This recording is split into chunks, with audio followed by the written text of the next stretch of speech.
Hello student, this is Shivani Chauhan, assistant professor in Ganga institute of education. So आज हम बात करेंगे लर्निंग एंड टीचिंग के, that is of BEd first year syllabus के first topic, that is the third topic के बारे में।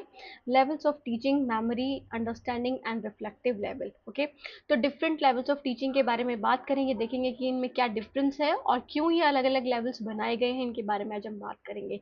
इससे पहले हम दो टॉपिक्स कवर कर चुके हैं, उनकी वीडियोस आपको इस प्लेलिस्ट में मिल जाएगी, that is of the name learning and teaching. Okay, start करते हैं इंट्रोडक्शन से। सो बेसिकली टीचिंग हमने पहले बात कर चुके हैं। टीचिंग एक पर्पसफुल एक्टिविटी होती है। इट मीन्स कि जहाँ पर हमारा एज अ टीचर कोई पर्पस होता है पढ़ाने का, और बच्चों का भी कोई पर्पस होता है पढ़ने का। ओके, तो वो कंडक्ट कराई जाती है टीचिंग, ताकि आप बच्चों को कुछ सिखा सको, आपके जो ऑब्जेक्टिव्स हैं वो बच्चों के अंदर आप डेवलप कर सकोगे। तो डिजायरेबल चेंजेस लाने के लिए लर्नर के बिहेवियर में इंटरेक्शन के through, like from environment and experience. अब टीचिंग का मतलब ये नहीं सिर्फ टीचर ही सिखाएगा, उनके एक्सपीरियंसेस भी बच्चों को सिखाते हैं। तो एक्सपीरियंस भी एक तरह से उनके टीचर है। तो जो भी बच्चों को सीखने को मिलता है from the environment and from their experience, वही क्या है, वही टीचिंग है, क्योंकि ये टीचिंग एक पर्पसफुल एक्टिविटी है। सो एजुकेशनल साइकोलॉजिस्ट लाइक हर्बर्ट ने 3 लेवल्स ऑफ टीचिंग दिए थे। बाद में इसे बाइफरकेट किया गया था 3 लेवल्स में। ओके, तो memory level, understanding level and reflective level, तो 3 लेवल हैं टीचिंग के। सो ये रिप्रेजेंट करते हैं cognitive development and the depth of learning. Okay, cognitive development means कि आपका संज्ञानात्मक विकास कितना डेवलप हो रहा है, किस लेवल में कितना ज़्यादा डेवलप हो रहा है, और आपकी लर्निंग की जो गहराई है, इट मीन्स कि आपको कितने अच्छे से समझ में आ पा रहा है। फॉर एग्जाम्पल, मैंने आपको टीचिंग बता दिया, मैंने आपको डेफिनेशन बता दी, तो वहाँ से जब आप पेपर के लिए तैयारी करोगे तो आपको टीचिंग का मतलब सिर्फ एक कॉन्सेप्चुअल वे में आएगा, जहाँ पर आप सिर्फ डेफिनेशन ही याद करोगे, आपको ये नहीं पता रियल में टीचिंग क्या है। जब आप खुद प्रैक्टिस करके देखोगे, है ना, जब खुद इंटर्नशिप पे जाओगे, वहां पर देखोगे, प्रैक्टिस करोगे, तो आप अपना क्रिएटिव माइंड यूज करोगे, क्रिटिकल थिंकिंग यूज करोगे, तो मतलब आप दूसरे लेवल पे आ जाओगे, मतलब नेक्स्ट लेवल पे आ जाओगे। ओके, तो इसी तरह से आपका कितना कॉग्निटिव डेवलपमेंट हो रहा है, और साथ के साथ आपकी लर्निंग कितनी ज्यादा बढ़ रही है, कितनी गहराई है आपकी लर्निंग में, आप कितना सीख पा रहे हो, उन सब चीजों को दर्शाता है different levels of teaching. Okay, उसी बेस पे बने हैं। So there are 3 levels of teaching: memory level, understanding level and reflective level. memory level की बात करें तो ये दिया था किसने, हर्बर्ट ने, ठीक है। और अंडरस्टैंडिंग की बात करें तो ये मॉरिसन के द्वारा दिया गया था, और रिफ्लेक्टिव लेवल की बात करें तो ये हंट के द्वारा दिया गया था।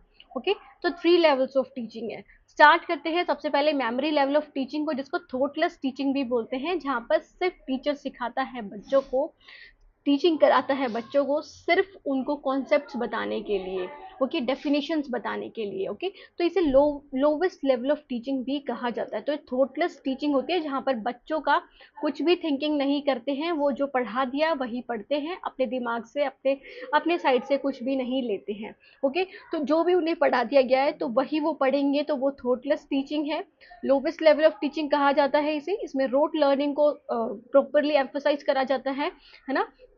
रोड लर्निंग मीन्स कि जहाँ पर बच्चे क्या करें, जहाँ पर जो टीचर ने सिखा दिया वही वो याद करेंगे आके। ओके, तो उन्हें क्रैम कराई जाता है, उन्हें रट्टा मरवाया जाता है। Okay, recall of facts, information और फॉर्मूलाज। ओके, तो यहाँ पर फॉर एग्जाम्पल मैंने बोल दिया कि देश आजाद कब हुआ था, मैंने आपको बता दिया, टीचिंग करा दी इस चीज की, मैंने आपको बता दिया देश आजाद 15 अगस्त 1947 को हुआ था, तो आपने उस चीज को याद कर लिया, है ना। तो वो क्या है, वो मेमोरी लेवल ऑफ टीचिंग है। ये बेसिकली जब प्राइमरी एजुकेशन के बच्चे होते हैं, प्राइमरी स्कूल के बच्चे, उनके अंदर ये डेवलप कराते हैं। जैसे हम टेबल सीखी थी ना हमने पहले प्राइमरी क्लासेस में, 2 1 2 2 2 4, वो हमें रटवाई जाती है, वहाँ पे रोट लर्निंग की हमें करनी ही करनी है वो। ओके, तो learners simply remember what is taught without necessary understanding the meaning. बस उन्हें ये बताया जाता है कि आपको उसका मीनिंग के बारे में नहीं जानना है, आपको ये नहीं समझना है कि क्या है, कैसे है, क्यों हुआ, आपको बस ये जानना है कि ये आपको पढ़ना जरूरी है। ओके, ये पढ़ाना ज़रूरी है टीचर को। सो यहाँ पर जो टीचिंग होती है वो टीचर सेंटर्ड होती है, जो टीचर बोलेगा वही बच्चों को करना है, टीचर ही देखेगा कि क्या उसको पढ़ाना है, क्या उसको नहीं पढ़ाना है। इसमें ड्रिलिंग ड्रिलिंग कराई जाती है, मतलब बार बार रिपीट करके और मेमोराइज करके आपको सिखाया जाता है, बार बार रट्टा मरवा करके, जैसे 2 1 2 2 2 4 ऐसे सिखाया जाता है ना, जब हम प्राइमरी क्लास में थे। तो वही क्या है, वही वहाँ पर ही होता है memory level of teaching. Okay, so main objective क्या है, ताकि आप फैक्ट्स को समझ सको, फैक्ट्स को याद कर सको, फॉर्मूलाज को याद कर सको। जैसे ए ए प्लस बी का होल स्क्वायर, इसका फॉर्मूला क्या होता है, तो वो हमें रटवाया जाता है सबसे पहले। ओके, डेफिनेशंस फॉर एग्जांपल हमें डेमोक्रेसी की डेफिनेशन के बारे में पहले रटवाया जाता है, और data for reproduction when required. Okay, तो टीचर का क्या रोल है, डोमिनेंट और डायरेक्टिव होता है टीचिंग। इट मीन्स कि टीचर का ही मेन रोल होता है, टीचर ही देखता है कि उसे क्या पढ़ाना है, क्या सिखाना है, और वही डायरेक्शन प्रोवाइड करता है कि कैसे, किस डायरेक्शन में, किस तरह से बच्चा पढ़ेगा। ओके, इसमें लेक्चर्स, ड्रिल्स, रेसिटेशन और दैट इज रोट मेथड्स इसमें इंक्लूड होते हैं। ओके, तो लेक्चर्स के थ्रू पढ़ाया जाता है, बार बार प्रैक्टिस करा के, है ना, रिसाइट करा के, जैसे पोएम्स होती हैं, फिर रोट मेथड्स के थ्रू सिखाया जाता है। सो लर्नर्स का रोल क्या है, पैसिव लिसनर होता है लर्नर, बस उनको उनका जो रोल होता है इसमें सिर्फ सुनना, वो जो टीचर बोलेंगे वो सुनना है और समझ, और दैट इज द याद करना है। ओके, तो इमिटेट्स एंड रिपीट इन्फॉर्मेशन, जो भी उन्हें चीज़ें बताई जा रही हैं उसको, उसकी वो नकल करेंगे, नकल इन द सेंस की जो भी टीचर बता रही है वो उसे एज इट इज याद कर लेंगे। तो ये क्या है, ये मेमोरी लेवल ऑफ टीचिंग है, जिसमें हम एग्जाम्पल्स की बात करें, जैसे आपको टेबल्स सिखा दिए गए। ओके, मल्टीप्लिकेशन टेबल आपको याद कराया जाता है मैथमेटिक्स में। हिस्ट्री की बात करें तो वहाँ पर आपको डेट्स याद कराई जाती हैं, है ना। तो ये क्या है, ये आपकी मेमोरी लेवल ऑफ टीचिंग है। फॉर्मूलाज आपको सिखाए जाते हैं फिजिक्स में, जैसे हमें एलिमेंट्स टेबल्स याद करने को दी थी ना, तो बेसिकली वो भी क्या है, वो मेमोरी लेवल ऑफ टीचिंग है। रिकॉल करना डेफिनेशंस को, like democracy means government of the people, by the people and for the people. तो सबसे पहले आपको फर्स्ट स्टेज में यही सिखाया जाता है डेमोक्रेसी की डेफिनेशन क्या होती है, उसके बाद आप आगे सीखते हो। तो जब आप सिर्फ डेफिनेशन के बारे में याद करते हो, आपको रटवाई जाती है ताकि आप एग्जाम में लिख सको। ओके, तो वो है मेमोरी लेवल ऑफ टीचिंग। तो यहाँ पर ये बिगनर्स के लिए बहुत ज़रूरी होता है, और या फिर छोटे बच्चों के लिए, क्योंकि वो कॉन्सेप्ट के बारे में समझ नहीं सकते अभी, बस जो आप बोलोगे उस चीज़ को वो इमिटेट कर सकते हैं, नकल कर सकते हैं। ओके, तो बेसिक फाउंडेशन ऑफ नॉलेज यहाँ से प्रोवाइड करा जाता है। फॉर एग्जाम्पल अगर आपने अभी आज तक अगर टेबल्स नहीं सीखी हैं, टू वन ज़ा टू, टू टू ज़ा फोर, ये सारी चीज़ें नहीं सीखी है, तो आप मल्टीप्लिकेशन में बहुत ज़्यादा आपका जो लेवल होगा वो डाउन होगा।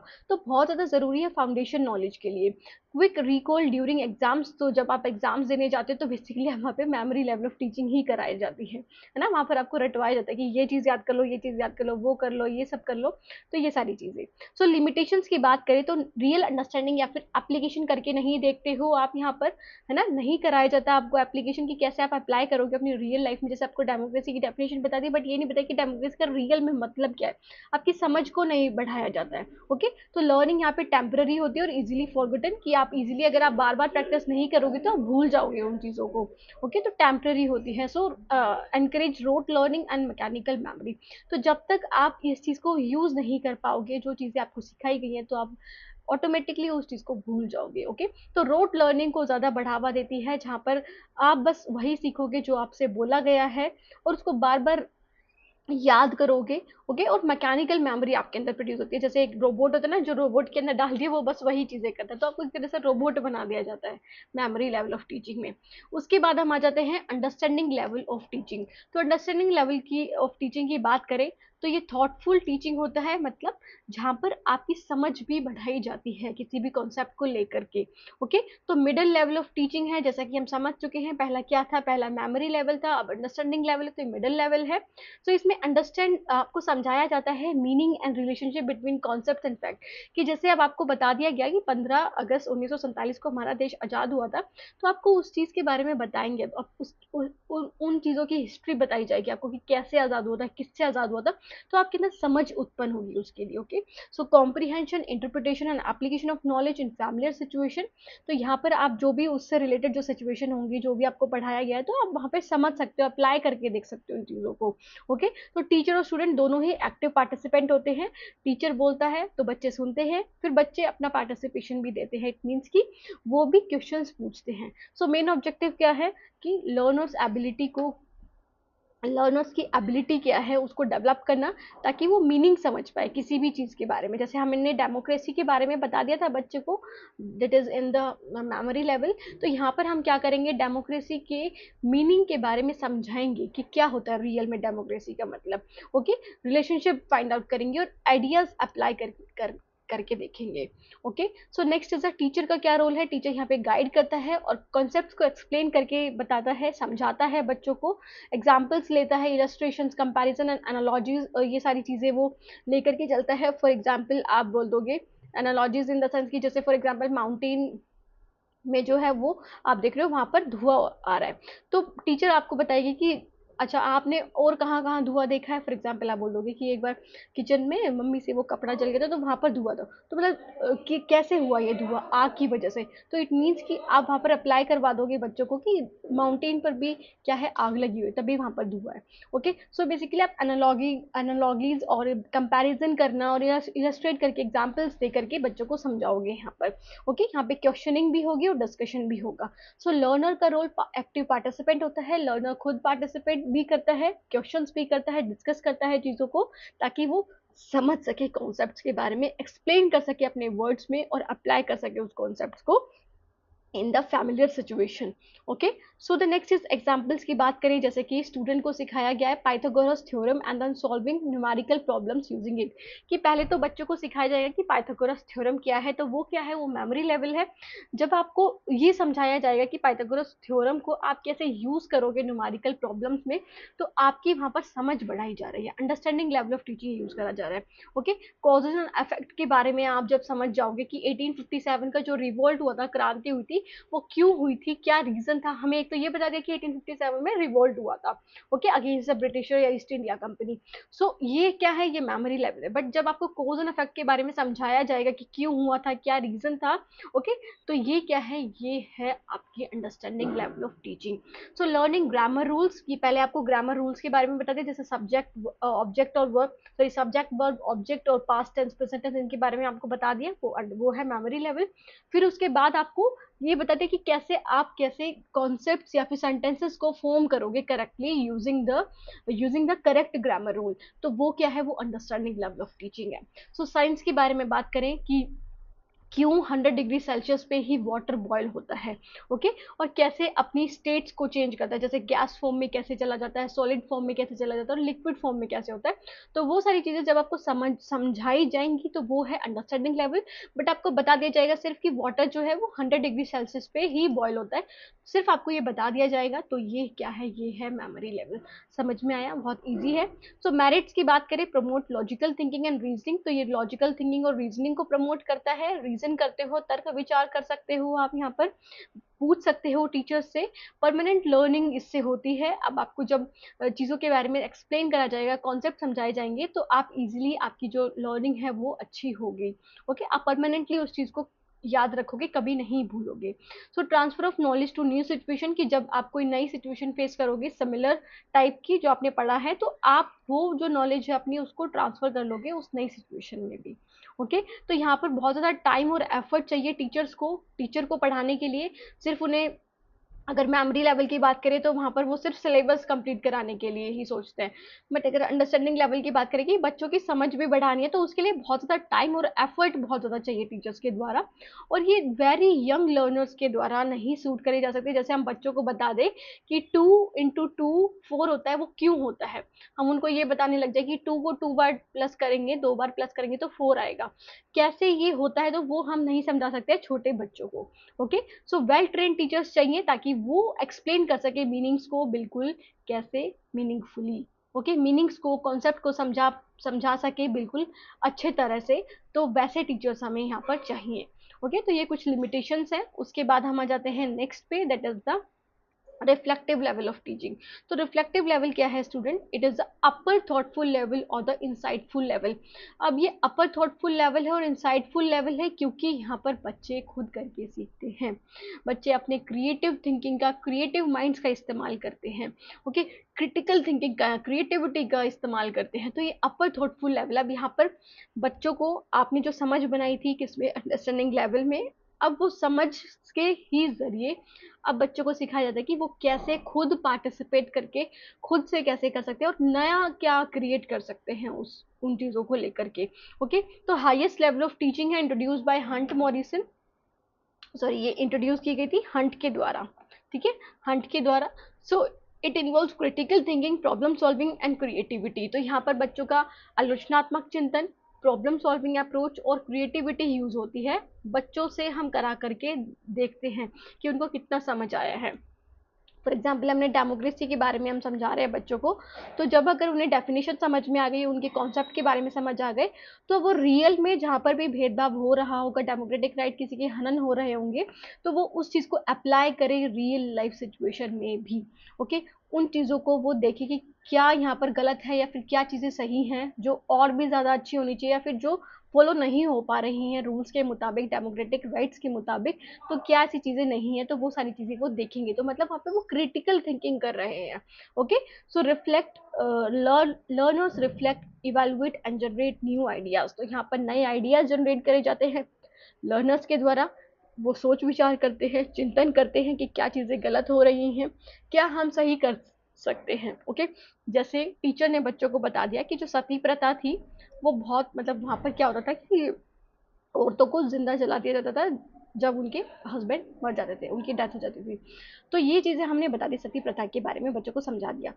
अब जहाँ पर भी ऐसा कुछ उन्हें लगता है कि ऐसा हो रहा है, वो उस प्लेस पे जाएंगे या फिर वो देख रहे हैं ऐसी चीज़ें, तो उसके खिलाफ वो आवाज़ उठाएंगे। वहाँ पर वो देखेंगे कि क्या ये लॉजिकल है या फिर इलॉजिकल है। ओके, तो यही है reflective level of teaching. Okay, तो यहाँ पर टीचिंग बन जाती है लर्नर सेंटर्ड, बच्चों के मुताबिक, जहाँ पर बच्चे सीखते हैं इंडिपेंडेंटली और खुद ही कॉन्सेप्ट को एक्सप्लोर करते हैं, जो कि अंडरस्टैंडिंग लेवल में बच्चों को समझा दिए जाते हैं। ओके, तो यहाँ पर higher order thinking skills develop होती हैं बच्चे की, प्रॉब्लम सॉल्विंग एबिलिटी और ओरिजिनल इंसाइट्स। वो ओरिजिनल आइडियाज लेकर के आते हैं, इनोवेट करते हैं, डिस्कवर करते हैं चीज़ों को, है ना। सो ये नेक्स्ट इज टीचर का रोल, फैसिलिटेटर या फिर गाइड का होता है। टीचर सिर्फ बढ़ावा देता है बच्चों को, या फिर अगर वो कहीं गलती कर रहे हैं तो वो उन्हें समझाते हैं। Okay, so situation, problems and the projects for learners to explore and reflect on. तो यहाँ पर टीचर का काम क्या है कि बच्चों को ऐसी सिचुएशन क्रिएट करी जाए जहाँ पर बच्चे समझ सकते हैं, एक्सप्लोर कर सकते हैं, अपने माइंड को एक्सप्लोर कर सकते हैं। ओके, तो ऐसे प्रोजेक्ट्स दिए जाएं क्लासरूम्स में ताकि वो समझ सके। So encourage research attitude and the self evaluation. अब बच्चों के अंदर रिसर्च एटीट्यूड डेवलप होता है क्योंकि बच्चे खोज करते हैं, नया समाधान सोचते हैं या फिर प्रॉब्लम्स का समाधान सोचते हैं, न्यू चीज़ें लेकर के आते हैं, फ्लेक्सिबिलिटी, नोवेलिटी, ये सारी चीज़ें, क्रिएटिविटी एनहेंस होती है। तो जिसकी वजह से एनहेंस करते हैं टीचर्स किसको, बच्चे के लिए, ताकि उनमें रिसर्च एटीट्यूड डेवलप हो। ओके, और खुद को वो इवेलुएट कर सके, कौन, बच्चे। सो लर्नर्स रोल क्या है, लर्नर का क्या रोल है स्टूडेंट्स इसमें। सो फुली एक्टिव होते हैं क्योंकि वो खुद पार्टिसिपेट करते हैं, सेल्फ डायरेक्टेड, खुद ही अपनी दिशा देखते हैं कि क्या वो मतलब क्या उनकी जो सोच है वो सही है, उस चीज़ को वो खुद ही देखते हैं और रिफ्लेक्ट करते हैं, चिंतन करते हैं। क्रिटिकली सोचते हैं आलोचनात्मक वे से, है ना। और इंफॉर्मेशन को इवेलुएट करते हैं, मूल्यांकन करते हैं कि क्या उनके पास जो इंफॉर्मेशन है, जो भी चीज़ें हैं वो सही हैं या गलत हैं, किन विचारों की वजह से गलत है, किन विचारों की वजह से सही है। और फिर नई सिचुएशन में उसे अप्लाई करते हैं अपनी नॉलेज को, और अनफैमिलियर सिचुएशन में जिसके बारे में उन्हें पता ही नहीं है, उस सिचुएशन में भी अपनी नॉलेज को अप्लाई करेंगे। Okay, so the next one is the students, next one is the examples. जैसे कि एक स्टूडेंट को बोल दिया गया, student analysing climate change data to propose a local solution. बच्चों को क्लाइमेट चेंज के बारे में बता दिया कि क्या क्या कॉजेज हैं, क्या अफेक्ट हैं, कैसे हमारा क्लाइमेट जो है वो इतना खतरनाक मोड पर है। तो जब बच्चे लोकल सोल्यूशन में उस क्लाइमेट चेंज के डेटा को एनालाइज करेंगे, देखेंगे कि क्या सोल्यूशन हम ले सकते हैं उसके लिए, तो वो रिफ्लेक्टिव लेवल ऑफ टीचिंग है। Okay, discussing ethical implication of artificial, जैसे कि अब आर्टिफिशियल इंटेलिजेंस की बात करें तो उसका कितना मिसयूज हो रहा है, तो उसके बारे में आप बच्चों को बोल सकते हो कि डिस्कस करो कि एथिकल इम्प्लीकेशंस क्या होने चाहिए, कि क्या ऐसी चीज़ें हैं जो नहीं करनी चाहिए एज अगर आप आर्टिफिशियल इंटेलिजेंस या फिर एआई का यूज़ कर रहे हो सोसाइटी में। ओके, क्या आपके मॉरल कंडक्ट्स हो या फिर क्या चीज़ें सही हैं, क्या चीज़ें गलत है, वो आपको पता होनी चाहिए, उसके बारे में डिस्कस करना। ऐसे लिखना with original arguments after comparing multiple view points, की आप डिफरेंट व्यू पॉइंट्स ले रहे हो। ओके, डिफरेंट चीज़ें देख रहे हो, फॉर एग्जाम्पल आप डेमोक्रेसी के बारे में देख रहे हो, आप डेमोक्रेसी का या फिर डिफरेंट टाइप्स ऑफ गवर्नमेंट के बारे में देख रहे हो, तो आप डिफरेंट टाइप्स ऑफ गवर्नमेंट के बारे में पहले आपको समझना ज़रूरी है। ओके, फिर आप उसके बाद देखोगे कि कौन सा टाइप ऑफ गवर्नमेंट बहुत ज़्यादा अच्छी है, क्या प्रोज, किस में सबसे ज़्यादा प्रोज है, मतलब एडवांटेजेस किसके सबसे ज़्यादा अच्छे हैं। ओके, तो solving a real life problem such as water conservation through innovate ideas, कि आप रियल लाइफ प्रॉब्लम जैसे कि कैसे हम जो पानी है उसको कैसे बचा सकते हैं, तो उसके लिए क्या क्या टेक्निक्स यूज़ कर सकते हैं, तो वो भी क्या है, वो भी रिफ्लेक्टिव लेवल ऑफ टीचिंग है। सो इसमें क्रिएटिव और इंडिपेंडेंट थिंकर बनाता है बच्चों को, है ना। टीचर अगर वो क्या करता है, रिफ्लेक्टिव लेवल ऑफ टीचिंग से पढ़ाता है। प्रॉब्लम सॉल्विंग और डिसीजन मेकिंग एबिलिटीज डेवलप होती हैं। लर्नर को जो लर्निंग होती है वो परमानेंट होती है और मीनिंगफुल होती है, कि अब वो अप्लाई करके देख रहे हैं तो मतलब उनकी जो लर्निंग, उनकी जो नॉलेज है वो प्रभावी बन पाई, है ना, प्रभावशाली बन पाई। सो लिमिटेशंस क्या है, require mature learners and well train teachers, time consuming होता है और सुटेबल नहीं होते किसके लिए, लोअर क्लासेस बच्चों के लिए, मतलब जो छोटे बच्चे होते हैं, फिर जो बेसिक फैक्ट्स के बारे में भी जिन्हें नहीं पता, जैसे क्लाइमेट चेंज के बारे में बच्चों को पता ही नहीं है, तो वो कैसे फिर डिस्कस कर पाएंगे इसके बारे में, ओके, कैसे प्रॉब्लम को सॉल्व कर पाएंगे। तो यहाँ पर वेल ट्रेन टीचर्स और मैच्योर लर्नर्स की बहुत ज़्यादा ज़रूरत होती है, जो फॉर एग्जाम्पल आप बोल सकते हो जो हायर लेवल होते हैं या फिर हायर जो अपना यूजी पीजी करे, उनके लिए काफ़ी बोल सकते हो प्रभावशाली है, या फिर 11th-12th के बच्चों के लिए, ओके। सो ये है रिफ्लेक्टिव लेवल ऑफ टीचिंग के बारे में। सो स्टूडेंट, हमने पढ़ा तीनों लेवल के बारे में, that is a memory level, understanding level and the reflective level, okay. I hope so कि आपको समझ आया होगा। बाकी हम इस टेबल को भी देख लेते हैं ताकि आप आसानी से इसे लास्ट में लिख सको और टीचर के ऊपर बहुत इंप्रेसिव लुक जाए, okay. So nature of learning क्या है, मेमोरी लेवल में रोड मेमोराइजेशन, वहाँ पर आपको रट्टाबाजी कराई जाती है, याद कराया जाता है, ओके। और अंडरस्टैंडिंग में कॉन्सेप्ट के बारे में समझाया जाता है आपको, ओके। और रिफ्लेक्टिव लेवल में क्रिटिकल थिंकिंग की आप आलोचनात्मक चिंतन करते हो, जो आपको समझाया गया वो क्या सही है या गलत है, क्या उसमें कुछ और सही चीज़ें ऐड ऑन हो सकती हैं, उन सब चीज़ों के बारे में। लर्नर रोल की बात करें तो पैसिव होता है मेमोरी लेवल में, बस बच्चों का काम क्या है कि सुनना टीचर को, टीचर जो बोल रही है वही चीज़ें याद करना। अंडरस्टैंडिंग लेवल में एक्टिव होता है कि बच्चे पार्टिसिपेट करते हैं, क्वेश्चन आंसर्स पूछते हैं। और रिफ्लेक्टिव लेवल की बात करें तो और भी ज़्यादा हाईली एक्टिव होता है और सेल्फ डायरेक्टेड होता है, बच्चे खुद अपनी दिशा देखते हैं और समझते हैं कि कहाँ पर उन्हें क्या करना है, ओके। टीचर रोल के बारे में बात करें तो डोमिनेंट होता है, क्योंकि टीचर ही डिसाइड करता है कि क्या उसे पढ़ाना है, कैसे पढ़ाना है, लेक्चर मेथड से कैसे पढ़ाना है, वो सारी चीज़ें। और अंडरस्टैंडिंग लेवल की बात करें तो यहाँ पर टीचर गाइड का काम करता है, बच्चों को एक सही दिशा प्रदान करता है, बच्चों को कॉन्सेप्ट के बारे में समझाता है, जो चीज़ें उन्हें समझ नहीं आती वो समझाने में मदद करता है। रिफ्लेक्टिव लेवल की बात करें तो फैसिलिटेटर, इट मीन्स कि अब टीचर यहाँ पर सिर्फ गाइड ही नहीं करेगा, फैसिलिटेट भी करेगा, बढ़ावा भी देगा बच्चों को, बच्चों के लिए ऐसी अपॉर्चुनिटीज़ भी प्रोवाइड करेगा जहाँ पर बच्चे सीख सके रिफ्लेक्टिव लेवल से, ओके। सो टीचिंग मेथड की बात करें तो लेक्चर, ड्रिल एंड रिपीटेशन होती है मेमोरी लेवल में। अंडरस्टैंडिंग लेवल की बात करें तो एक्सप्लेनेशन और डिस्कशन होती है। और रिफ्लेक्टिव लेवल की बात करें तो प्रॉब्लम सॉल्विंग एंड प्रोजेक्ट्स के थ्रू, है ना, यहाँ पर आप रियल लाइफ जो प्रॉब्लम्स होती हैं उनको रियल एरेना में जा करके सॉल्व करने की कोशिश करते हो। सो टाइप ऑफ थिंकिंग की बात करें मेमोरी लेवल की, मैकेनिकल, मतलब यहाँ पर आपको रोबोट की तरह आपसे काम कराया जाता है कि जो टीचर ने बोल दिया वही आपको करना है, ओके, उसके अलावा कुछ नहीं। और अंडरस्टैंडिंग लेवल में आपको लॉजिकल थिंकिंग आपके अंदर एनहेंस होती है, डेवलप होती है, क्योंकि आप समझ जाते हो कॉन्सेप्ट्स के बारे में, आपकी जो समझ है वो, आपका जो कॉम्प्रीहेंशन है वो बढ़ाया जाता है यहाँ पर।